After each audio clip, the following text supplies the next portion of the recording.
Bonjour, dans cette vidéo, je veux qu'on parle des 5 choses que j'aurais bien aimé savoir en début de vingtaine.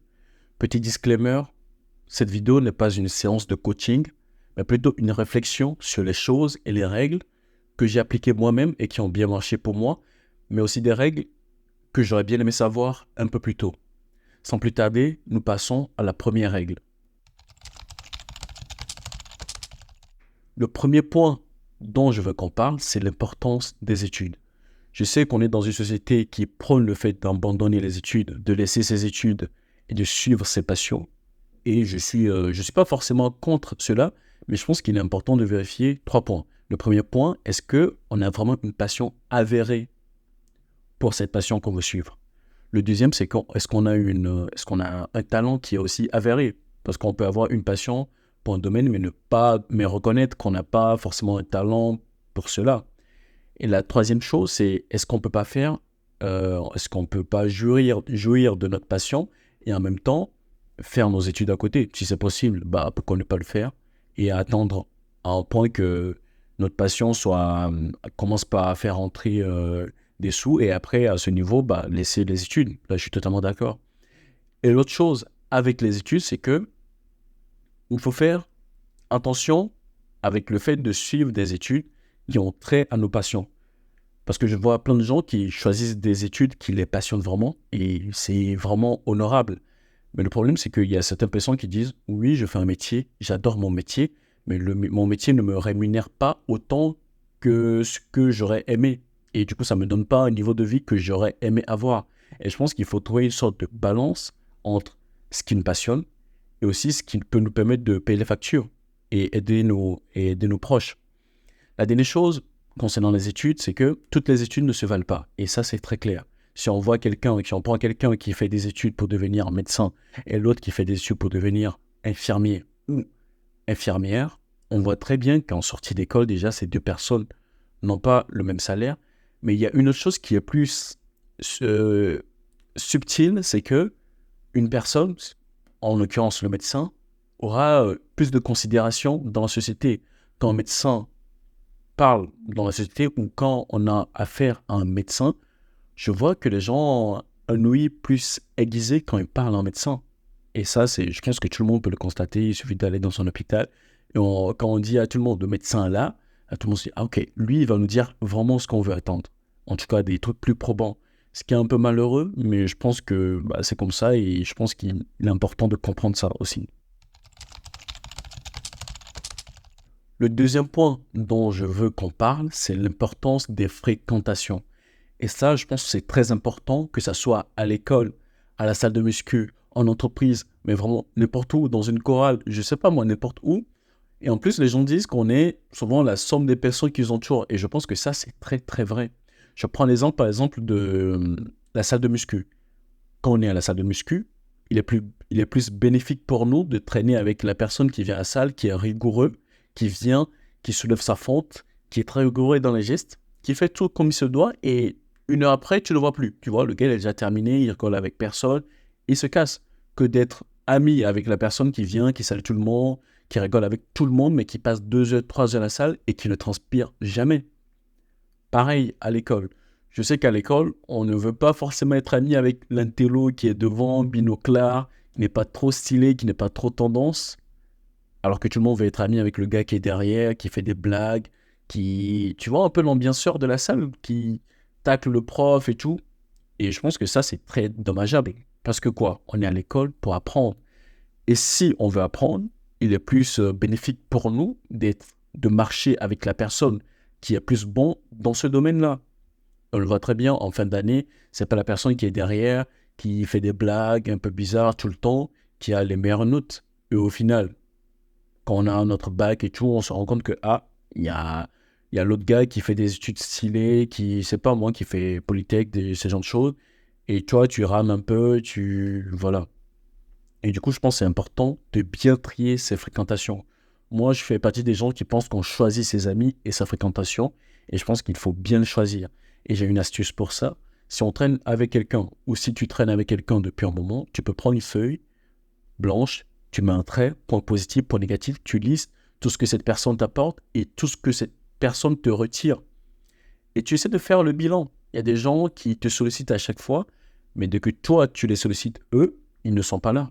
Et donc, je pense que ces genres de personnes, ça peut être intéressant de les mettre à l'écart dans ta vie et de choisir d'autres personnes, d'autres amis, d'autres connaissances qui vont te faire progresser dans ta vie.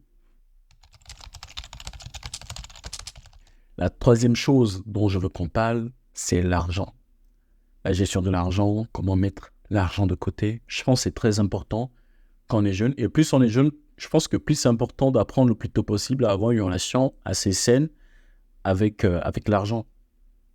La première chose quand on est jeune, je pense, c'est qu'on a un problème avec les dépenses un peu impulsives. C'est-à-dire, tout est tendance. L'iPhone, la nouvelle PlayStation, les baskets Nike, tout est tendance et on a envie de tout acheter. Et je pense qu'il faut déjà apprendre à gérer un peu ses pulsions par rapport à ces genre de choses. Se poser toujours la question si on a vraiment besoin de ce qu'on veut acheter. Je pense qu'il est primordial de se poser ces genres de questions. Mais aussi de réfléchir au fait que on aura forcément besoin d'apprendre à faire un sport, d'apprendre des compétences, de voyager, d'acheter des livres, ce genre de choses. On aura aussi besoin d'argent. Et je pense que tout le monde pourra vous le dire, il est plus important d'investir en soi que d'investir dans des dépenses pour paraître, quoi. Comme comme tout le monde aime bien le faire. Et il est important de se démarquer sur ce point et commencer le plus tôt possible à investir en soi à travers des voyages, l'éducation et autres. Et l'autre chose que je pense qui est important avec l'argent, c'est que l'argent, si tu gères bien ton argent, tu as toujours de l'économie de côté pour les petits pépins qui t'arrivent, ça permet de donner un signal de maturité. Déjà, ses parents à soi nous considèrent comme étant un peu plus mature, parce qu'on se dit, lui, même quand il a des petits pépins financiers, il arrive toujours à se débrouiller parce qu'il a un peu d'argent de côté. Et ça envoie un signe qui est très important aux parents, parce que, et même à tout le monde, on se dit que lui, il est mature, il est responsable, il a bien géré sa dépense, et je pense que c'est très très important. Un autre tips que je vais donner par rapport à l'argent, c'est que j'utilise une application qui s'appelle Money Manager, Money comme en anglais, MGR, et ça permet de tracer les dépenses que je fais. Tout ce que j'achète, je le mets dessus, c'est classé par catégorie, et avec ça, en fin du mois, je me dis, ok, mon argent, il est parti dans quoi? Et en fonction de ça, je peux rectifier le tir le mois prochain et dire, ah, j'ai trop commandé en ligne, je dois un peu me calmer, et je pense que ça aide beaucoup. Le quatrième point dont je veux qu'on parle, c'est l'importance du sport. Et je pense que l'importance du sport dans la vie d'un être humain, c'est avéré. J'ai plus besoin forcément de détailler beaucoup, mais sur le plan mental, sur le plan psychologique, sur le plan hygiène de vie, sur le plan pour avoir une longue vie, par exemple, pour éviter certaines maladies, il est important de faire du sport. Peu importe de sport, sauf l'équitation peut-être, je sais pas si l'équitation, ça nous permet d'éliminer assez de calories et tout, mais bon, bref, moi je fais de la course à pied et de la muscu, et je prends aussi des cours de natation. Et je pense que faire du sport, surtout quand on est jeune, c'est très important, parce que déjà, on prépare son corps à être en activité.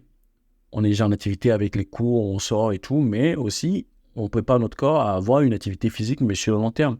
Et je pense qu'il y a plein de gens qui commencent le sport, mais un peu tard, en début de trentaine, quand ils voient qu'ils ont déjà un petit bidon, là, ils se disent, non, bah, il faut que je fasse des abdos. Et je pense que c'est plus dur de commencer à cette étape-là. Mais c'est très facile de commencer quand on a 20 ans. En plus, si on veut faire des sports comme la muscu, par exemple, quand on a 20 ans, notre corps peut puiser dans la ressource naturelle d'hormones de croissance qu'on a toujours et profiter de ça pour avoir de jolis muscles et tout. Disclaimer, je ne suis pas partisan de tout ce qui est la picouse et tout pour grossir. Non, je pense qu'il est dommage de se nuire à la santé en faisant du sport, et on fait du sport pour avoir une bonne santé et une bonne hygiène de vie. Donc on n'est pas des compétiteurs, ça sert à rien de se piquer ou faire des choses un peu trop borderline. Mais sur le plan mental, je vais vraiment y revenir. J'ai l'impression que les gens qui font du sport ont plus confiance en eux, et aussi ils ont moins de problèmes de dépression et autres. Je ne sais pas si vous l'avez remarqué, mais moi, de mon côté, je remarque tout le temps. Et surtout avec mes amis qui ont commencé la muscu il n'y a pas longtemps, tu sens vraiment qu'il y a un gain de confiance en soi parce qu'on arrive à faire des choses qu'on se dit. on se sent un peu particulier. On va à la salle, on fait des choses stylées, on soulève de grosses masses, on se dit, ah ouais, ça veut dire que ça commence pas à payer. Et aussi, l'autre chose qui est un peu intéressant avec la muscu, qu'on ne retrouve pas forcément dans les autres sports, c'est que le résultat, tu le vois tous les soirs. Bon, tu ne le vois pas au premier soir quand tu commences, mais un mois après, 2 mois, 3 mois après, un an après, tu vois bien un résultat qui sera forcément la résultante d'une longue durée d'habitude. Ça, c'est clair, on ne va pas se mentir. Mais je pense que pour terminer ça, j'ai été un peu dans tous les sens sur ce point, mais je pense que le sport, c'est très important. Il faut en faire, il faut commencer à en faire le plus tôt possible. Il faut être rigoureux dessus. Il ne faut pas payer son abonnement et passer toute la semaine chez soi à regarder Netflix, à manger n'importe quoi et ne pas aller à la salle. Le cinquième point dont je veux qu'on parle, c'est la confiance en soi. Et je sais que ça fait un peu, tout le monde parle de confiance en soi et tout. Oui, je suis d'accord. Mais déjà, la première chose que je veux dire, c'est que déjà, le point que j'ai précité, déjà, ces points, en travaillant sur ce point, fait qu'on a de plus en plus confiance en soi. Et il ne faut pas croire, il y a beaucoup de gens qui ont la trentaine, qui même dépassés, qui manquent beaucoup de confiance en eux. Et ça se voit tous les jours.